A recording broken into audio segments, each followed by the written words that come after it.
Cumprimento a todas com a paz de Deus.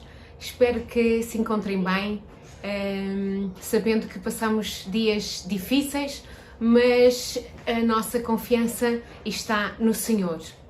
Neste dia eu gostava de partilhar convosco uma parábola que é muito conhecida por todas nós. E ela encontra-se no Evangelho segundo São Lucas, no capítulo 15, e nós vamos ler desde o versículo 11 ao versículo 20. Diz assim a palavra de Deus. E prosseguiu, um certo homem tinha 2 filhos. O mais novo pediu ao pai, pai, dá uma parte da herança que me pertence. E o pai repartiu os bens pelos 2 filhos. Poucos dias depois, o mais novo reuniu tudo o que era dele e partiu para uma terra muito distante, onde gastou o que possuía. Depois de ter gasto tudo e como houve muita fome naquela região, começou a ter necessidade. Foi pedir trabalho a um homem da região que mandou para os seus campos guardar porcos. Desejava encher o estômago mesmo com as bolotas que os porcos comiam, mas ninguém lhes dava. Foi então que caiu em si e pensou: tantos trabalhadores do meu pai têm quanta comida querem e eu estou para aqui a morrer de fome. Vou mas é ter com o meu pai e digo-lhe: pai, pequei contra Deus e contra ti. Já não mereço ser teu filho, mas aceita-me como um dos teus trabalhadores. Levantou-se e voltou-se e foi para o pai. Mas ainda ele vinha longe de casa e já o pai o tinha visto. Cheio de ternura, correu para ele, apertou-o nos braços e cobriu de beijos.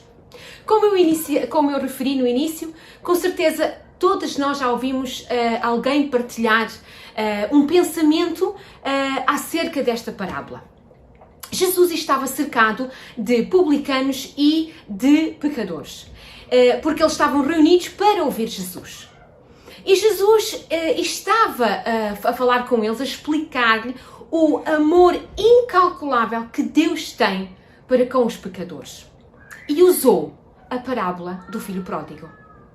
E, minhas queridas, a palavra de Deus, ela é o nosso manual. Portanto, ela rompe as barreiras do tempo e ela é atual. Ela tem uma mensagem para nós hoje. Como nós acabamos de ler no versículo 12, nós podemos ver que o filho, ele tinha um plano. O filho mais novo queria sair de casa. Ele queria viver a sua vida longe do seu pai, longe do seu irmão mais velho, longe da sua família. Ele queria viver a sua vida à sua maneira, sem dar explicações a ninguém. Então, ele decidiu pedir a parte da herança ao seu pai, que lhe competia. Este filho mais novo, ele coloca a sua confiança no plano que ele tinha traçado. Este filho coloca a sua confiança na parte da herança que o pai lhe tivera dado. Este filho, ele com certeza viveu de uma forma irresponsável com os amigos e colocou a sua confiança nos amigos. A determinada altura, ele gasta tudo o que tem e pensa: eu tenho que ir para a procura de um trabalho. Então, coloca a sua confiança no trabalho. E como nós também lemos que naquela altura surgiu uma fome naquela região e ele necessitava alimentar-se. Do quê?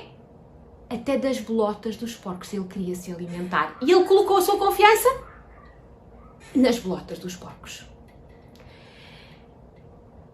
A palavra de Deus diz lá em Jeremias, capítulo 17, versículo 5, que maldito o homem que confia no homem e faz da carne o seu braço e aparta o seu coração do Senhor. Este filho mais novo, ele colocou a sua confiança, a sua esperança em tudo e em todos, substituindo o lugar de Deus. Em vez de colocar a sua confiança em Deus, ele coloca a sua confiança no plano que traçou e em tudo o resto. E isso fê-lo viver uma vida infeliz. E antes de nós avançarmos na nossa pequena meditação, é importante nós entendermos o significado das palavras confiar confiança e esperança. E entre outros significados, eu destaquei para a palavra confiar, entregar aos cuidados de alguém. Crer. E esperança significa confiar que algo bom vai acontecer. Voltando ao nosso texto base, lá de Lucas, há uma viragem na vida daquele rapaz. Porque no versículo 18, ele toma uma decisão. Ele, em primeiro lugar, no versículo 17, a palavra de Deus diz que ele cai em si. Que ainda em si ele reconhece que ele colocou sua confiança nas coisas erradas. Ele caiu em si e reconheceu que tudo, da forma como ele viveu, era errado. Porque ele colocou sua confiança em coisas que não devia. E no versículo 18, ele decide levantar-se. Ele reconhece que errou, reconhece que coloca a sua confiança no que não devia, e ele diz, não, eu vou me levantar e eu vou ter com o meu pai. Em Jeremias, no mesmo capítulo 17 que nós acabamos de ler, mas no versículo 7 diz, bendito o homem que confia no Senhor e cuja confiança é o Senhor.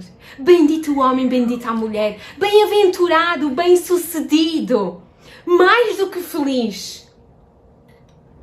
Aquele que confia em Deus, que coloca a sua confiança no Deus Todo-Poderoso.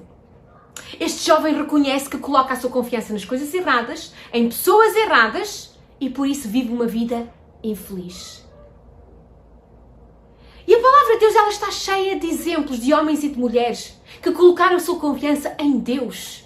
E estes homens e estas mulheres servem de exemplo para a nossa vida, para que nós também possamos aprender a colocar a nossa confiança em Deus.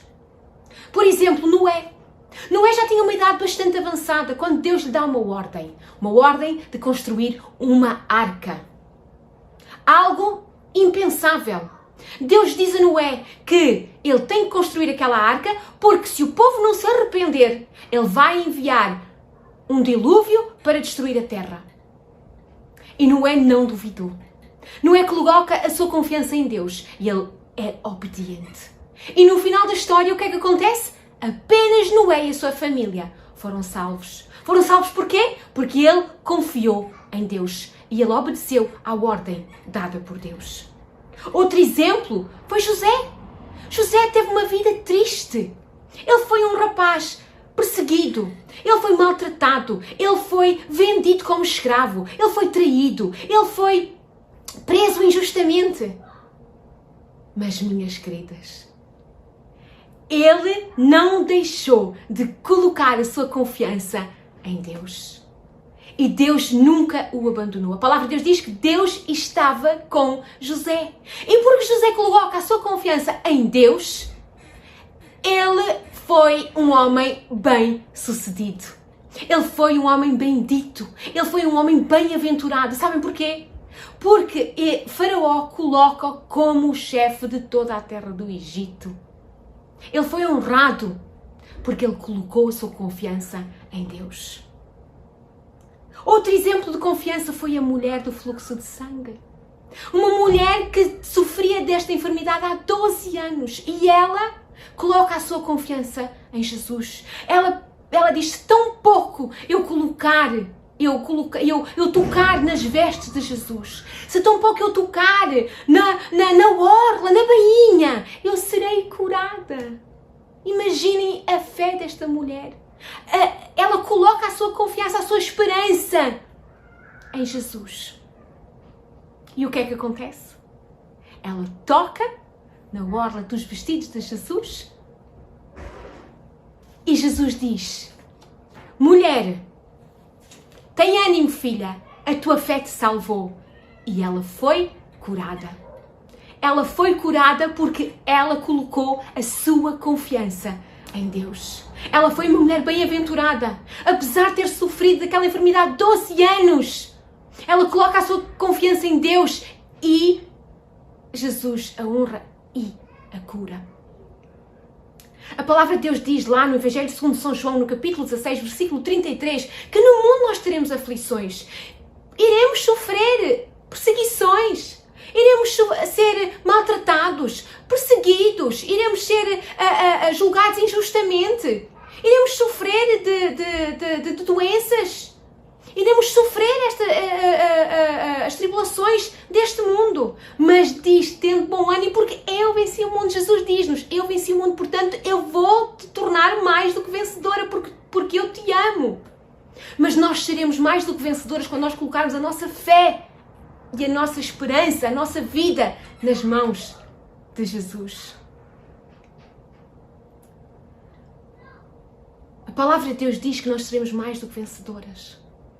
Então, se a palavra de Deus diz, é porque é uma promessa de Deus para a nossa vida.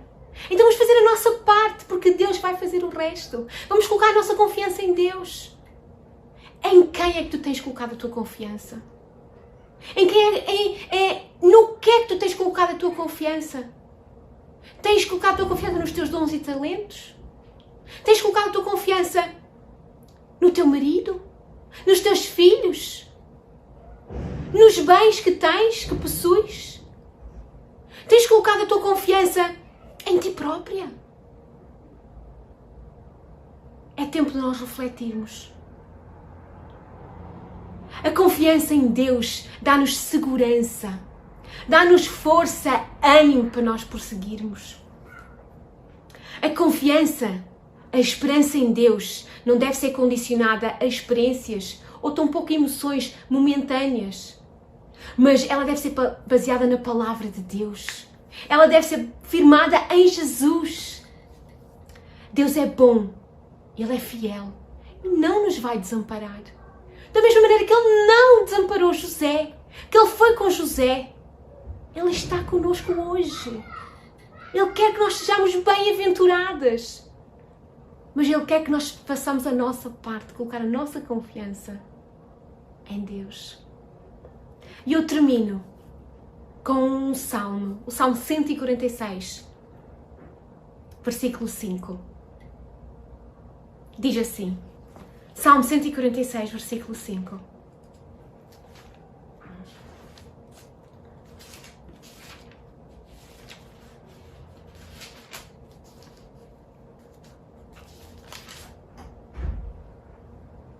Feliz o que recebe auxílio de Deus de Jacó, o que põe a sua esperança no Senhor, seu Deus. Vamos colocar a nossa confiança em Deus. Vamos ser mulheres bem-aventuradas e Deus vai nos ajudar, porque Ele está conosco e Ele é um Deus fiel. Que Deus te abençoe.